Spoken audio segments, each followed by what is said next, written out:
comme la présidente de l'Assemblée pour nakoyebisa été musala za kosala eza bien te pour nakoloba pete et banalelo polele que ba député opposition ba kosala musala ba okota na ba plénière lisusu te soki bureau atosi constitution mobeko likonzi soki bureau atosi règlement intérieur te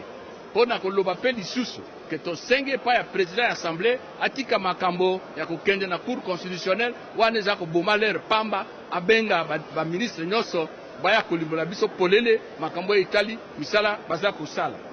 ya bisatu to lobby toko yebisa ba parlementaire ya bitika mususu na mangombo yo tozali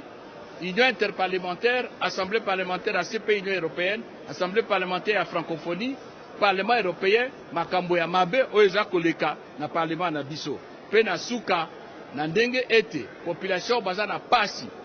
gouvernement ya mikolo oyo atosi te makambo apesaki biso ayebisaki biso awa asala te eloko moko te biloko ezali talo basalaire kilikili bato baza bien te tosengaki ntango tovote budget bafuta bafonctionnaire bato nyonso na to ya 1450 francs congolais na dollar esalemi te tokosala oyo tolobaka motion de censure pour gouvernement ekende tokoba makambo ya leta na ndenge ekoki na ndenge ke bapopulation bazala content.